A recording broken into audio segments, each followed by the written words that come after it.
the energy for this. Here, What's this?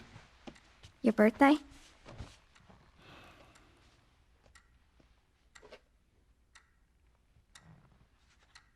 You kept complaining about your broken watch. Yeah, so Joel was born September So, 26th, figured it out. probably around 1984-ish in Texas, and he had his brother Tommy.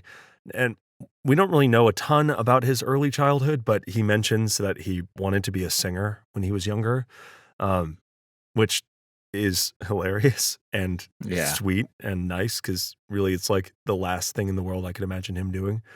But eventually he lived with his daughter, Sarah, in a 2-story home near Austin, Texas. And he was married for a brief time to Sarah's mother, and we don't necessarily know what happened with that. But it seems like he works really long hours as a carpenter or in construction, but he does seem to have kind of a complete life with his daughter.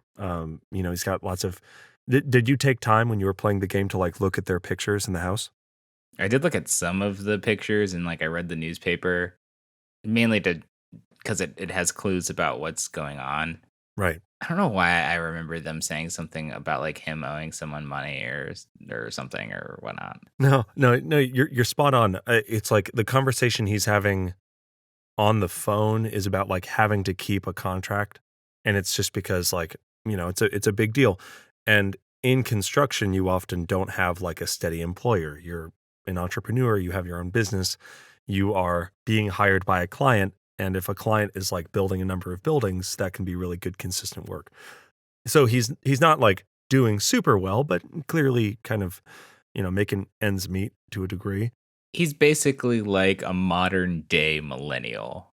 Shout out to making me feel comfortable. Oh my Like God. this is we're all Joel a little bit. We're all a little bit Joel. Just we'll get into that. a little bit Joel rock and roll.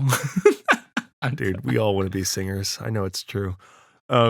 So I wanted to call out here, especially about the pictures and some other things. But as I was researching this episode, there are some incredible, like, non-explicit, non-expositional storytelling in the house that didn't even register, like, really with me until now.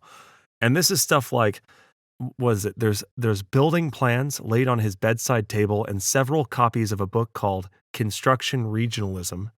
He also has a copy of Everything You Need to Know About Creating a Startup on the table next to his bed, which I'm like, what a great way of showing, not telling, right? Or there's a treadmill in their house. Like maybe he's like so many of us and he like buys something like that and then never uses it. But it's funny to think about how much thought and care went into just the contents of the house, So there's a lot of really good stuff in the house. It's cool to see sort of, because in that early gameplay when you're playing as Sarah, you get to literally explore the remnants of Joel's life leading up to, of course, the events of Last of Us. Anything else you want to say about his sort of like pre-Last of Us time? Well, one thing is like there is a newspaper Mm, that does talk a little bit about what's going on. yeah. It does mention something about like the food supply and like some mysterious disease.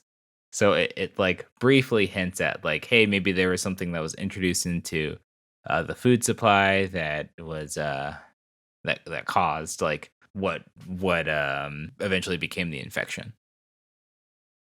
Hey, so you just listened to a clip from our podcast Lore Party. To listen to the full episode and check out all of our other content, find us on your favorite podcast platform. Thank you so much for listening.